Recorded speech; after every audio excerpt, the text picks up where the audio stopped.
Hi, this is Dennis with Second Chance Tackle. Today I'm going to address a question that gets asked frequently and I don't do frequently.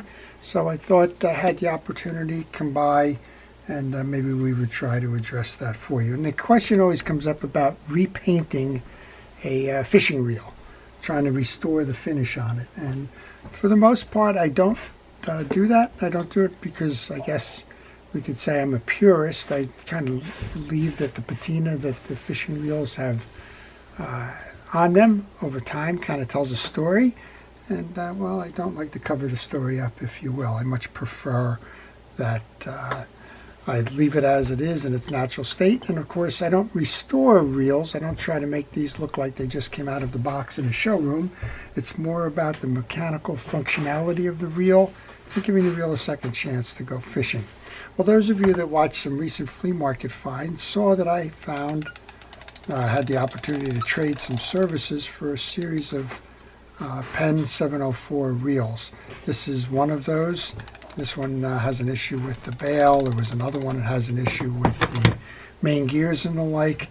But one of them, well, it has a spool that's lost its paint. And I got a little bit of a head start on this one. The paint was chipped and flaking. In some cases you can see there is some salt buildup there.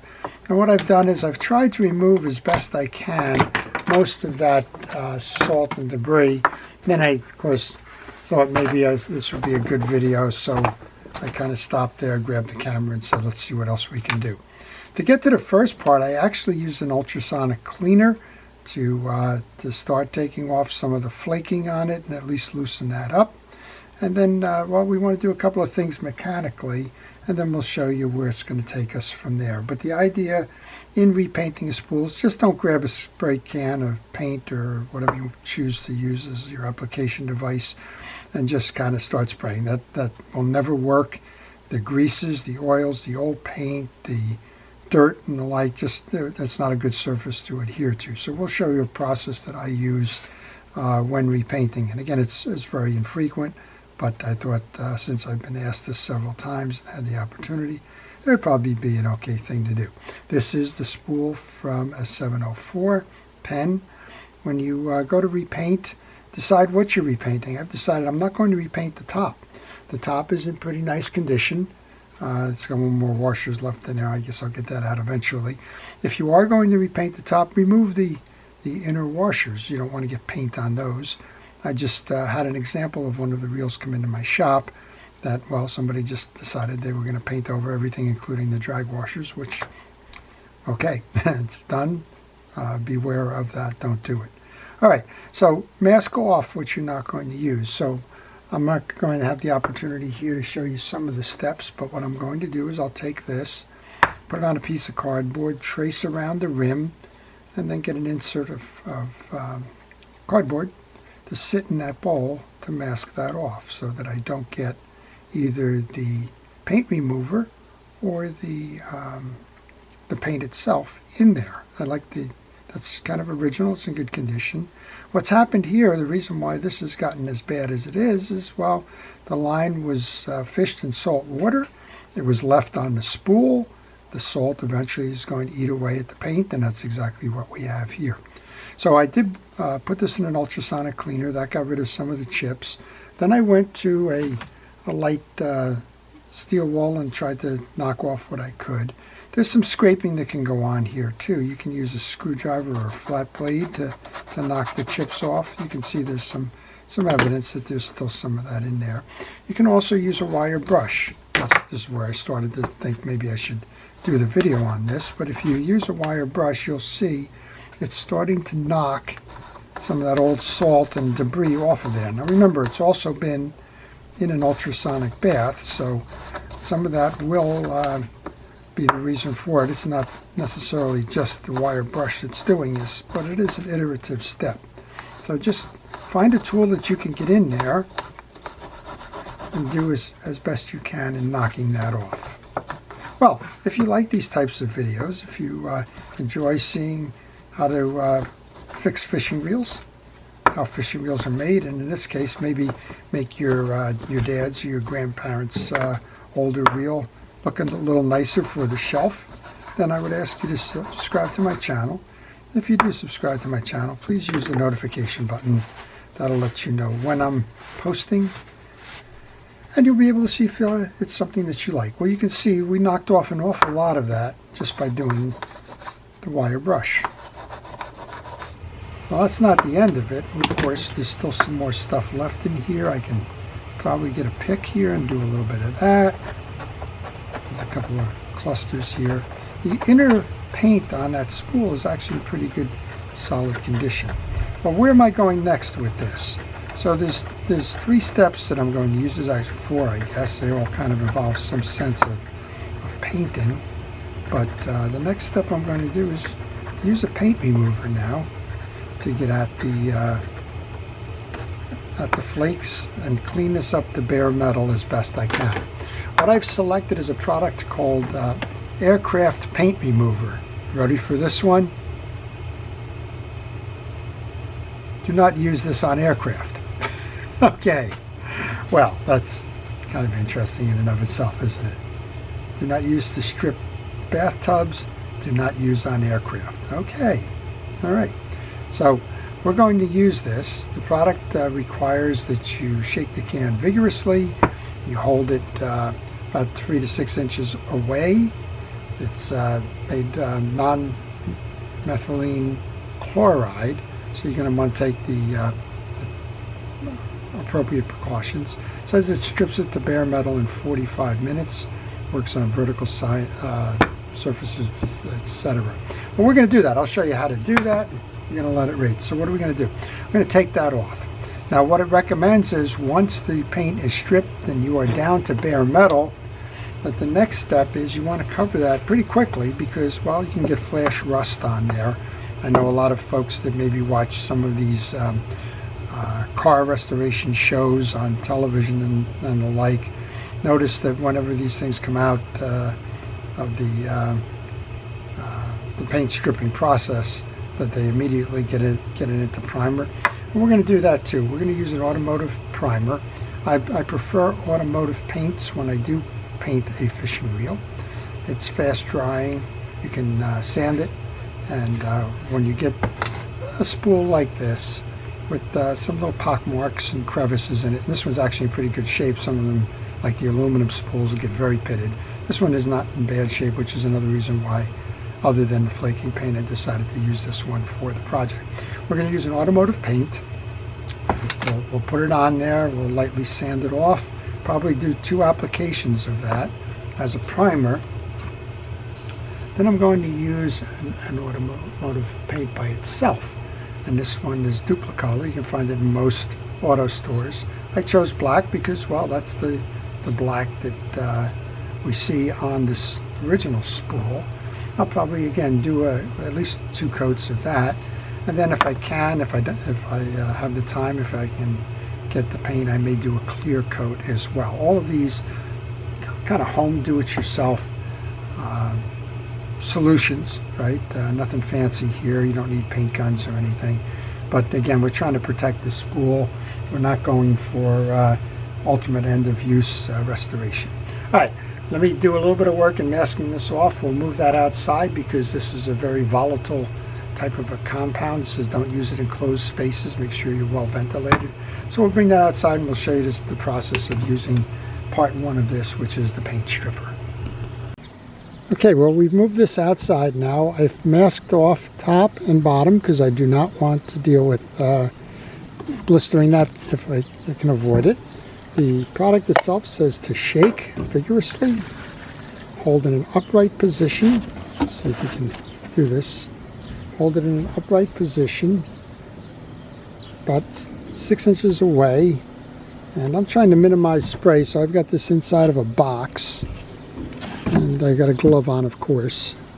And let's just kind of spray this apart. Doesn't take much, right? You can see it's pretty quick. It's very volatile. So I'm just going to take that as it is. We're just going to lay that down there. And it says it's going to take upwards of 45 minutes for that to do its work. So we'll be back in 45 minutes. Okay, well, it's been about 45 minutes, and from what I can tell, it's done what it's supposed to do. I can see that there's been some blistering and some other pieces of kind of almost a jelly-like kind of consistency here. So I've got my glove on still. Let's remind you that the product that I used was aircraft paint remover, not suitable for use on aircrafts. Love it. Okay, we're going to try and take the residual off now. It said use a plastic scraper kind of a thing, but in my mind, they're probably talking about something that well, you have better reach on. So I'm just going to try with a paper towel first. Let's see what that can do. Maybe in terms of getting some of that stuff off. Probably should switch that over to the glove side here.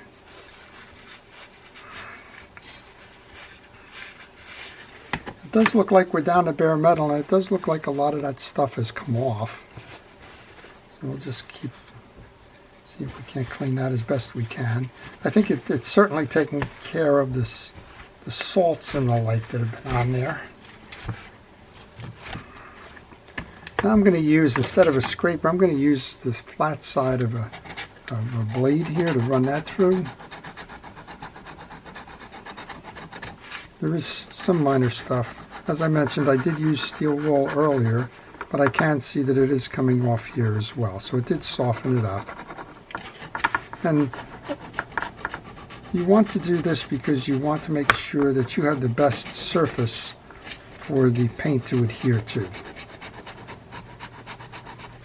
And it's coming down to bare metal now. So it's a good product. I was a little bit skeptical of that, but it appears to be a pretty good product. And this blade is doing it. I can still smell the fumes from this. It's like any of those paint thinners, brush-on paint removers that you have. This is spray form. But that seems to have done pretty good there. Let's try the back side of this then. And again, some of this is just pitting that's happened because of the salt eating into the paint. But it doesn't appear that it's eaten into the metal, and that's the good news if there's good news here. All right, those cardboard pieces seem to have protected what I want. Looks like I've scraped off the excess. Next one I'm going to go is for some fine sandpaper.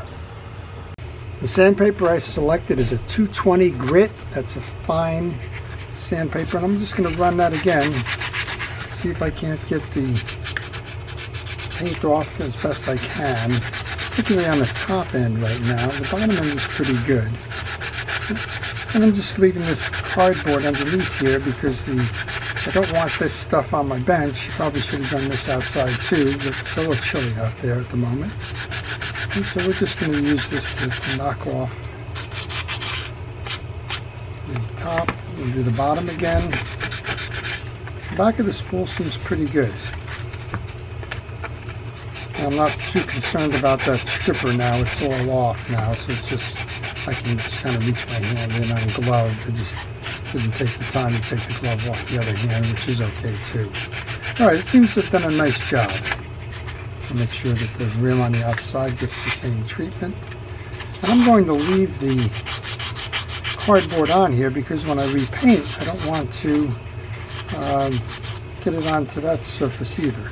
I'm going to just try and see if I can't get inside there on that last part, on the arbor of the spool itself. And I'm not too worried about the arbor itself. It had a good coat of paint on there to begin with. It didn't seem to be affected by the salting. And well, I'm really concerned more about the edges and the like. So let's just do this. Well, if you have any questions on this process, or any questions in fishing reels in general, if you want to leave those questions in the comment section, I will try to answer those for you. But this is a process that's often marginalized or overlooked because folks are in a rush. Don't be in a rush doing this.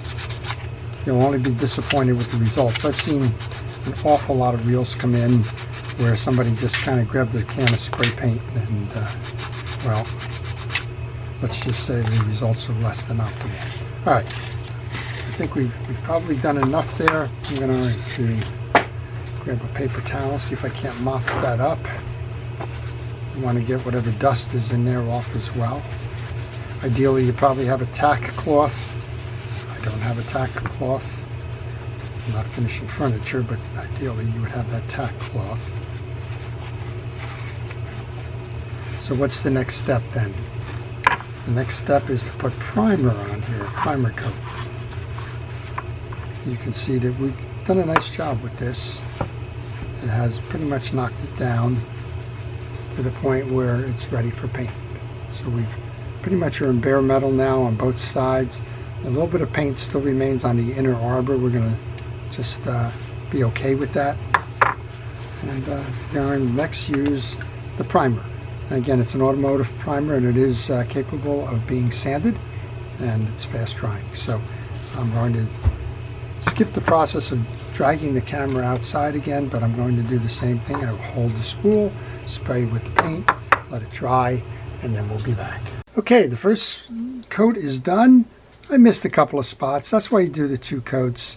There's some little bubbling going on here. So I'm just going to take that 220 again. I'm going to rough it up. We'll do the second coat. Just want to just lightly sand this. There are no runs or errors. That's the good thing. Just enough to scratch coat it. And we'll go do that one more time. So what I've done so far is I've done the stripping. First layer of coat, primer. We've missed some spots. We'll go back and hit those again. Just light sprays. It's an accumulative and iterative process. And the next one should be the final before we bring on the finish coat. Okay, well, this turns into an all-day project, but there's your second coat now. We have a nice, clear, even layer of paint primer on there. So now it's time for the final touch then. We're going to use the automotive can of black paint. And well, we'll hopefully have this one done and ready to be mounted back on the reel by the end of the day. Okay, here's the finished product then. We've removed the 2 pieces that were masking the top of the spool. We've clear coated the spool itself. And all it's left to do is put that back onto the reel. Lock it down. And take it fishing. Well, I hope you've enjoyed that. This is Dennis with Second Chance Tackle. I want to take a moment to thank our first responders and essential personnel. To everyone who enjoyed the art of reel repair, I hope this has been valuable in terms of how to repaint the reel. And well, you can see the difference it makes spool versus the original reel. I leave them with the patina, as I mentioned. But if you wanted to do that for the entire reel, well, that's up to you to go ahead and do that. To our first responders and essential personnel, thank you for all it is that you do to keep us safe. To everyone, please stay safe, stay well, stay watching. This is Dennis with Second Chance Tackle. Have a great day.